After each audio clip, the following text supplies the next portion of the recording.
H.P. Lovecraft, The Hound. In my tortured ears there sounds unceasingly a nightmare whirring and flapping, and a faint distant baying as of some gigantic hound. It is not dream, it is not, I fear, even madness, for too much has already happened to give me these merciful doubts. St. John is a mangled corpse. I alone know why, and such is my knowledge that I am about to blow out my brains, for fear I shall be mangled in the same way. Down unlit and illimitable corridors of eldritch fantasy sweeps the black, shapeless nemesis that drives me towards self-annihilation. May heaven forgive the folly and morbidity which led us both to so monstrous a fate. Wearied with the commonplaces of a prosaic word, where even the joys of romance and adventure soon grow stale, St. John and I had followed enthusiastically every aesthetic and intellectual movement which promised respite from our devastating ennui. The enigmas of the symbolists and the ecstasies of the pre-Raphaelites, all were ours in their time. But each new mood was drained too soon of its derivative novelty and appeal. Only the somber philosophy of the decadents could hold us, and this we found potent only by increasing gradually the depth and diabolism of our penetrations. Baudelaire and Heisman were soon exhausted of thrills, till finally there remained for us only the more direct stimuli of unnatural personal experiences and adventures. It was this frightful emotional need which led us eventually to that detestable course, which even in my present fear I mention with shame and timidity, that hideous extremity of human outrage, the abhorred practice of grave robbing. I cannot reveal the details of our shocking expeditions, or catalogue even paltly the worst of the trophies adorning the nameless museum we prepared in the great stone house where we jointly dwelt, alone and servantless. Our museum was a blasphemous, unthinkable place, where the satanic taste of neurotic retros we had assembled a universe of terror with decay to excite our jaded sensibilities. It was a secret room, far, far underground, where huge winged demons carven of basalt and onyx vomited from wide grinning mouths weird green and orange light.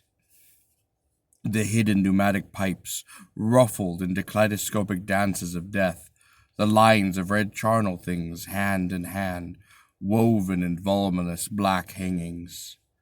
Through these pipes came at will the odors our moods most craved, sometimes the scent of pale funeral lilies, sometimes the narcotic incense of imagined eastern shrines of the kingly dead, and sometimes, oh, how I shudder to recall it, the frightful soul-appeasing stenches of an uncovered grave.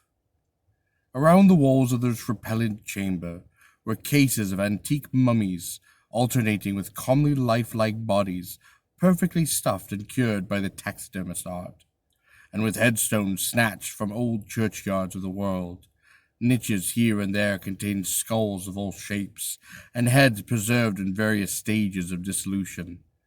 There one might find the rotting bald plates of famous noblemen, and the fresh and radiantly golden heads of new buried children. Statues and paintings there were, all of the fiendish subjects, and some executed by St. John and myself. A locked portfolio, bound in tanned human skin, held certain unknown and unnameable drawings, which it was rumored Goya had perpetuated but dared not acknowledge. There were nauseous musical instruments, stringed brass and woodwind, on which St. John and I sometimes produced dissonances of exquisite morbidity and catacomical ghastliness. Whilst in the multitude of inlaid ebony cabinets reposed and most incredible and unimaginable variety of tomb loot ever assembled by human madness and perversity. It is of this loot in particular that I must not speak. Thank God I had the courage to destroy it long before I thought of ever destroying myself. The predatory excursions in which we collected our unmentionable treasures were always artistically memorable events. We were no vulgar ghouls, but worked only under certain conditions of mood, landscape, environment, weather, season, and moonlight. These pastimes were to us the most exquisite form of aesthetic expression, and we gave their details the fastidious technical care. An inappropriate hour, a jarring lighting effect, or a clumsy manipulation of the damp sod would almost totally destroy for us that ecstatic titillation which followed the exhumation of some ominous grinning secret of the earth. Our quest for novel scenes and piquant conditions was feverish and insatiated. St. John was always the leader, and it was he who led the way last to that mocking, that accursed spot which brought us our hideous and inevitable doom. By that malign fatality, we were lured to that terrible Holland churchyard. I think it was the dark rumor and legendary, the tales of one buried for 5 centuries, who had himself been a ghoul in his time, and had stolen a potent thing from a mighty sepulchre. I often recall the scene in those final moments, the pale autumn moon over the graves, casting long, horrible shadows, the grotesque trees drooping sullenly to meet the neglected grass, and the crumbling slabs, the vast legions of strangely colossal bats that flew against the moon, the antique ivied church painting a huge spectral finger at the livid sky, the phosphorant insects that danced like death fires under the yews in a distant corner, the odor of mold, vegetation, and less explicable things that mingled feebly with the night wind from over far swamps and seas, and worst of all, the faint deep-toned baying of some gigantic hound, which we could neither see nor definitely place. As we heard the suggestion of baying, we shuddered, remembering the tales of the peasantry, for him who sought it centuries been, found in the selfsame spot, torn and mangled by the claws and teeth of some unspeakable beast. I remembered how he delved in his ghoulish grave with our spades, and how we thrilled at the picture of ourselves, the grave, the pale watching moon, the horrible shadows, the grotesque trees, the titanic bats, the antique church, the dancing death fires, the sickening odors, the gentle moaning night wind, and the strange half-heard directionless baying, of whose objective existence we could scarcely be sure. And then we struck a substance harder than the damp mold, and beheld a rotting oblong box, crusted with mineral deposits from the long undisturbed ground. It was incredibly tough and thick, but so old that we finally pried it open, and feasted our eyes on what it held. Much, amazingly much, was left of the object despite the lapse of 500 years. The skeleton, though crushed in places by the jaws of the thing that had killed it, held together with surprising firmness, and we gloated over the clean white skull with its long, firm teeth and eyeless sockets that once had glowed with a charnel fever much like our own. In the coffin lay an amulet of curious and exotic design, which had apparently been worn around the sleeper's neck.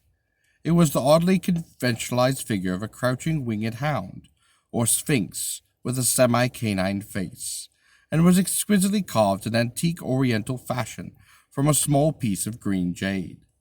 The expression on his features was repellent at the extreme, savoring at once of death, bestiality, and malevolence. Around the base was a description in characters which neither St. John nor I could identify, and on the bottom, like a maker's seal, was graven a grotesque and formidable skull. Immediately upon beholding this amulet, we knew we must possess it, that this treasure alone was our logical pelf from the censured grave. Even had its outlines been unfamiliar, we would have desired it, but as we looked more closely we saw that it was not wholly unfamiliar. Alien it indeed was to all art and literature, which sane and balanced readers knew, but we recognized it as the thing hinted of in the forbidden Necronomicon of the mad Arab Abdul al-Zahed, the ghastly soul symbol of the corpse-eating cult of the inaccessible Lang. In Central Asia, all too well do we trace the sinister lineaments described by the old Arab demonologist. Lineaments, he wrote, driven from some obscure supernatural manifestation of the souls of those who vexed and gnawed at the dead. Seizing this green jade object, We gave a last glance at the bleached and carven face of its owner, and closed up the grave as we found it. As we hastened from the abhorrent spot, the stolen amulet in St. John's pocket, we thought we saw the bats descend in a body to the earth we had so lately rifled, as if seeking for some cursed and unholy nourishment. But the autumn moon shone weak and pale, and we could not be sure. So too, as we sailed the next day from Holland to our home, we thought we heard the faint distant baying of some giant hound in the background. But the autumn wind moaned sad and wan, and we could not be sure. Less than a week after our return to England, strange things began to happen. We lived as recluses, devoid of friends, alone and without servants in a few rooms of an ancient manor house on a bleak and unrefrigerated moor, so that our doors were seldom disturbed by the knock of a visitor. Now, however, we were troubled by what seemed to be frequent fumblings in the night, not only round the doors, but round the windows, also upper as well as lower. Once we fancied that a large opaque body darkened the library window when the moon was shining against it, and another time we thought we heard a whirring or flapping not too far off. On each occasion investigation revealed nothing, and we began to ascribe the occurrences to our imagination alone. That same curiously disturbed imagination which still prolonged in our ears the faint fey baying we thought we heard in the Holland churchyard. The jade amulet now reposed in a niche in our museum, and sometimes we burned strangely scented candles before it. We read much in Alzerede's Necronomicon about its properties, and about the relations of ghouls' souls to the objects it symbolized, and we were disturbed by what we read. Then terror came. On the night of September 24th, I heard a knock at my chamber door. Fancying it St. John, I bade the knocker enter, but was answered only by a shrill laugh. There was no one in the corridor. When I aroused St. John from his sleep, he professed entire ignorance of the event, and became as worried as I. It was that night that the faint distant baying over the moor became to us certain and a dreaded reality. 4 days later, whilst we were both in the hidden museum, there came a low, cautious scratching at the single door which led to the secret library staircase. Our alarm was now divided, for besides our fear of the unknown, we had always entertained a dread that our grisly collection might one day be discovered. Extinguishing all lights, we proceeded to the door and threw it suddenly open. Whereupon we felt an unaccountable rush of air, and heard, as if receding far away, a queer combination of rustling, twittering, and quite articulate chatter. Whether we were mad, dreaming, or in our senses, we did not try to determine. We only realized with the blackest of apprehensions that the language disembodied chatter was beyond a doubt Dutch. After that we lived in a growing horror and fascination. Mostly we held to the theory that we were jointly going mad for our life of unnatural excitements, but sometimes it pleased us more to dramatize ourselves as the victims of some creeping and appalling doom. Bizarre manifestations were now too frequent to count. Our lonely house was seemingly alive with the presence of some malign being whose nature we could not guess, and every night the demonic baying rolled over the windswept moor, always louder and louder. On October the 29th, we found in the soft earth, underneath the library window, a series of footprints utterly impossible to describe. They were as baffling as the hordes of great bats, which now haunted the old manor house in unprecedented and quite increasing numbers. The horror reached accumulation on November 18th, when St. John, walking home after dark from a distant railway station, was seized by some frightful carnivorous thing and torn to ribbons. His screams reached the house, and I had hastened to the terrible scene in time to hear a whir of wings and see a vague, black, cloudy thing silhouetted against the rising moon. My friend was dying when I spoke to him. He could not answer coherently. All he could do was to whisper, "The amulet, that damned thing." Then he collapsed, an inert mass of mangled flesh. I buried him the next midnight in one of our neglected gardens, and mumbled over his body one of the devilish rituals he had loved in life. And I had pronounced the last demonic sentence, I heard afar on the moor the faint baying of some gigantic hound. The moon was up, but I dared not look at it, and when I saw on the dimly lit moor a wide nebulous shadow sweeping from mound to mound, I shut my eyes and threw myself face down upon the ground. When I arose trembling, I knew not how much later, I staggered into the house and made shocking obedience before the enshrined amulet of green jade. Being now afraid to live alone in the ancient house on the moor, I departed on the following day for London, taking with me the amulet after destroying by fire and burial the rest of the imperious collection in the museum. But after 3 nights I heard the baying again, and before a week was over felt strange eyes upon me whenever it was dark. One evening, as I strolled on Victorian Embankment for some needed air, I saw a black shape obscure one of the reflections of the lamps in the water. A wind stronger than the night wind rushed by, and I knew that what had befallen St. John would soon befall me. The next day I carefully wrapped the green jay amulet and sailed for Holland. What mercy I might gain by returning the thing to its silent, sleeping owner, I knew not, but I felt that I must at least try, and step conceivably logical. What the hound was and why it pursued me were questions still vague, but I had first heard the baying in the ancient courtyard, and every subsequent event, including St. John's dying whisper, had served to connect the curse with the stealing of this amulet.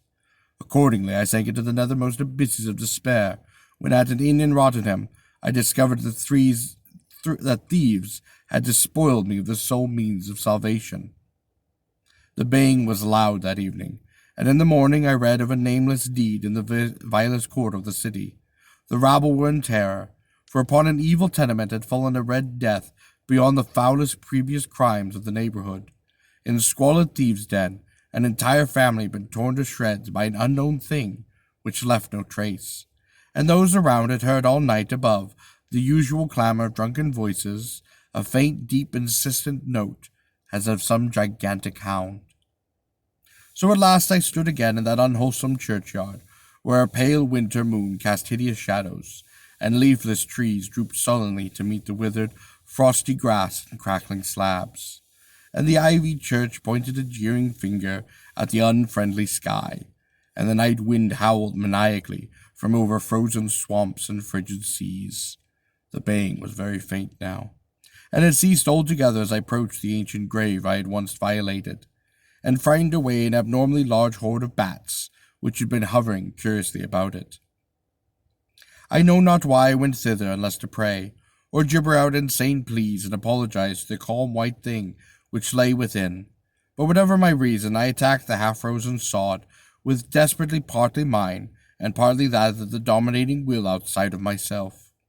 Excavation was much easier than I expected, though at one point I encountered a queer interruption, when a lean vulture darted down of the cold sky and pecked frantically at the grave earth until I killed him with a blow of my spade. Finally I reached the rotting oblong box and removed the damp nitrous cover. This is the last rational act I ever performed. For crouched within the sundered coffin, embraced by a close-packed nightmare retinue of huge, sinewy sleeping bats, was the bony thing my friend and I had robbed. No longer clean and placid as we seen it then, but covered with caked blood and shreds of alien flesh and hair, and leering sentently at me with phosphored sockets and sharp and sanguine fangs, yawning twistedly in a mockery of inevitable doom. And when it gave from those grinning jaws a deep sardonic bay, as some gigantic hound, and I saw that it held in its gory, filthy claw the lost and faithful amulet of green jade, I merely screamed and ran away idiotically, my screams soon dissolving into peals of hysterical laughter. Madness now rides that star wind, claws and teeth sharpened on centuries of corpses, dripping death astride a bacchanal of bats from night-black ruins of buried temples of Belial. Now is the baying of that dead fleshless monstrosity, web wings circle closer and closer. I shall seek with my revolver the oblivion which is my only refuge from this unnamed and unnameable. Written in September of 1922, The Hound has been roundly criticized for being excessively floored and overwritten, but it is clear that the story is deliberately written in a flamboyant and very self-parodic manner. The tale is noteworthy for the first citation ever of the Necronomicon, whose author is now explicitly declared to be Abdul al-Zared. It was inspired by an ancient incident in Brooklyn in September 16th, in which Lovecraft went to the cemetery of the Dutch Reformed Church hence the Dutch setting, and chipped off a piece of crumbling headstone. As an exercise in grisliness, it would be difficult to surpass. The story first appeared in Weird Tales, February 1924.